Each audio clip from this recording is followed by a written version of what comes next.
Hey everyone, so today I'm going to talk about the court case of Kowalski versus the Berkeley County Schools. This is a 4th District Court of Appeals case involving a school's rights to limit speech based on its disruption of the school environment.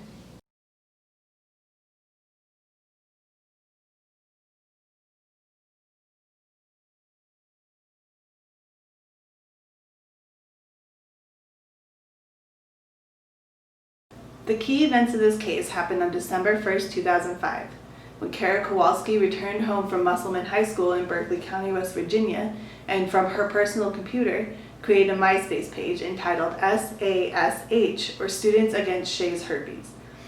Kowalski maintained it was created with the intent to make people more aware of STDs. She also maintained the original title stood for Students Against Sluts Herpes, and therefore was not meant to single out one specific person, but other people have disagreed. Out of the 100 people that Kowalski invited, around 24 people joined the group. Shortly after the group's creation, another student, Ray Parsons, started posting photos. The first featured him and another friend holding a sign that said Shay has herpes, and the others were 2 edited photos of Shay N with inappropriate slurs attached. These were all posted from a school computer. The post got a lot of attention, including from Kowalski, who liked and commented on them, as did many others.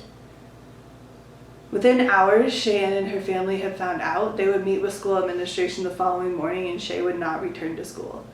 After confirming with the school district on protocol for the case, the school administration concluded that Kowalski had created a hate page violating school policy against harassment, bullying, and intimidation. She was issued a 10-day school suspension, a 90-day social suspension banning her from school events, and was no longer allowed to participate in the cheerleading squad for the remainder of the year. In November of 2007, Kowalski commenced action against the school district, alleging, among other things, free speech violations, because it did not occur during a school-related activity and therefore should be considered private out-of-school speech.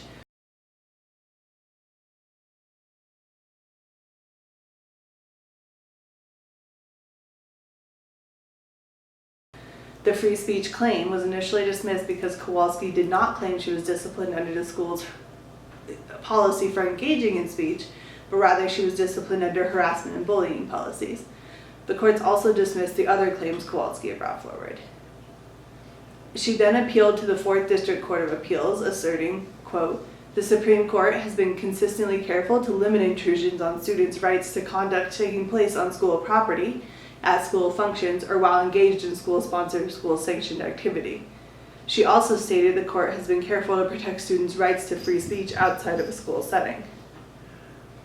Citing precedents set by cases like Tinker versus Des Moines in the United States Supreme Court, which acknowledged that there may be a need for regulation of speech that causes substantial disruption to the school environment, the 4th District Court of Appeals stated that Kowalski's speech caused such disruption that the Tinker case outlined and upheld the decision of the lower court.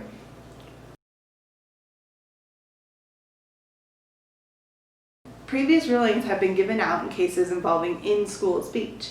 Precedence for this is clear-cut. This case, however, confirms previous rulings on limits to a student's speech occurring outside of the school environment. Cases like Wisniewski versus the Board of Education of Weedsport Central School District and Boucher versus the School Board of the School District of Greenfield have also added to these precedents. Even though Kowalski wasn't at school, her speech still caused substantial disruption to the school environment. It confirms rulings that students are not entitled to unlimited First Amendment protections, and schools can regulate some speech that occurs outside of schools.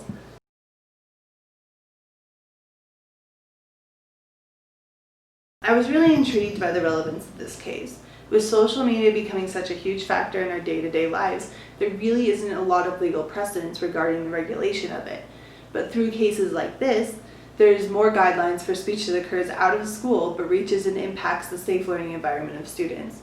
The ruling in this case also provides a teaching point for students to learn what is acceptable and what is not in relation to social media posts. This is a really important lesson that many students don't learn until it's too late. Hiding behind a computer, it's really easy to blind yourself from the impact of the words you use, but by sharing cases like this, students can be educated on appropriate social media etiquette.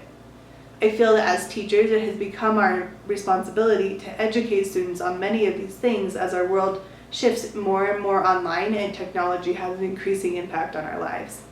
Thanks for listening.